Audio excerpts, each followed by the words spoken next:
Buongiorno, siamo a San Ginesì di Compito, zona vocata per i fagioli.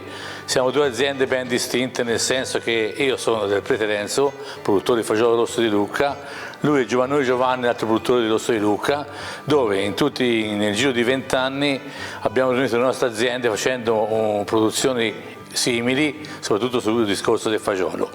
Chiaramente il fagiolo rosso di Lucca è una produzione che a recuperare è stato molto dura a farlo, e ha avuto un salto di qualità quando è stato fatto il presidio del rosso, e lì veramente abbiamo visto la differenza che da gestire un fagiolo in un modo a essere presidio. La zona è vocata per i fagioli, come dicevo prima, non solo per il rosso ma anche per i suoi fratelli, cioè altre varietà di fagioli che abbiamo recuperato nel corso degli anni.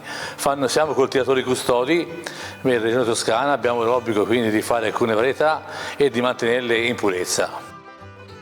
Questo spirito di condivisione e solidarietà l'abbiamo ritrovato nella rete Eslobinse, e si è visto proprio nelle varie manifestazioni che abbiamo fatto, conoscendo gente dalla Sicilia fino al Piemonte, dove abbiamo avuto uno scambio contatto di continuo e di collaborazione, anche di pareri, tecniche di coltivazione, tante cose che abbiamo messo a frutto e utili a noi e utili a quegli altri. Quindi è stata una cosa eccezionale per conto mio.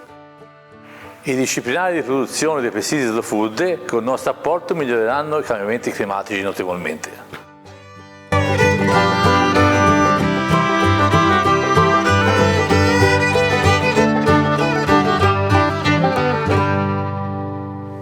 Salve, sono Elena Pardini, sono una cuoca da più di 25 anni e sono nata e lavoro qui nel Compitese, che è una bellissima zona alle porte di Lucca, che è famosa non soltanto per la produzione di olio, ma anche e soprattutto per la produzione dei fagioli.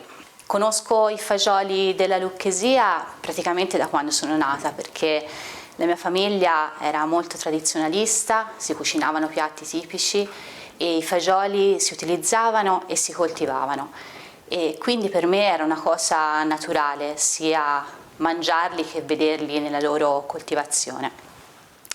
Poi quando sono entrata nella condotta all'epoca che si chiamava appunto Compitese Orti Lucchesi, ho cominciato a conoscere i fagioli anche sotto un altro punto di vista, quindi conoscendo tutti i produttori, conoscendo la cultura che ci stava dietro e soprattutto ho conosciuto appunto le cultivar specifiche, no, del Compitese, che sono il rosso di Lucca, il cannellino di San Ginese, il fagiolo scritto e il malato.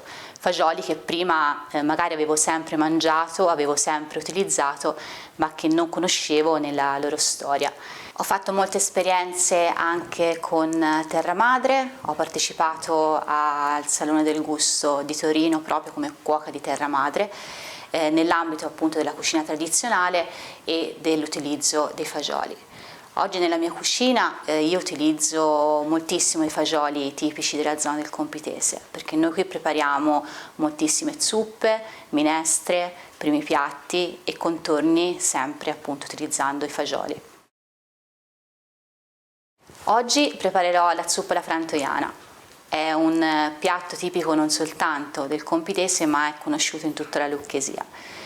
Ci sono moltissime ricette della zuppa alla frantoiana, anche perché la maggior parte veniva tramandata di famiglia in famiglia, ma quello che non può mancare in questo piatto sono i fagioli, in particolare il rosso di Lucca, che è quello che dà la base, diciamo, del gusto proprio al piatto per la sua intensità di sapore.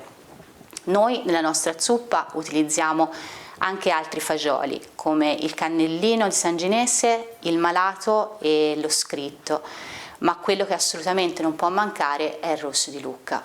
Il fagiolo rosso di Lucca è un presidio slow food, è un fagiolo piccolo dalla buccia molto spessa, ma la polpa molto saporita.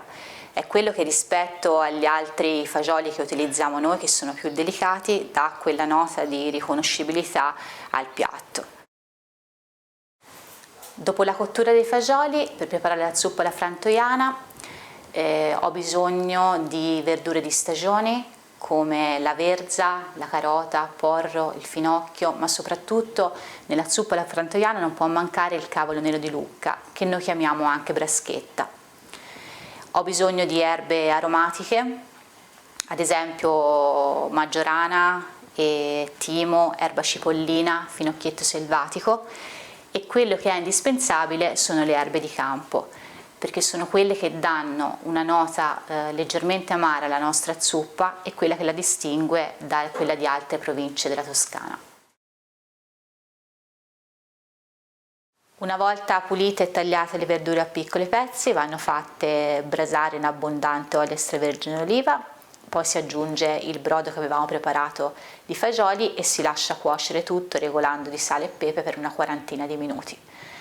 Poi dobbiamo tagliare a fette sottili del pane raffermo, possibilmente cotto a legna, dobbiamo posizionarlo in una zuppiera e poi si mette la zuppa appena pronta, bella calda, sopra il pane. Anche qui si lascia riposare per una mezz'oretta e poi si mangia bella calda con abbondante olio extravergine d'oliva sopra.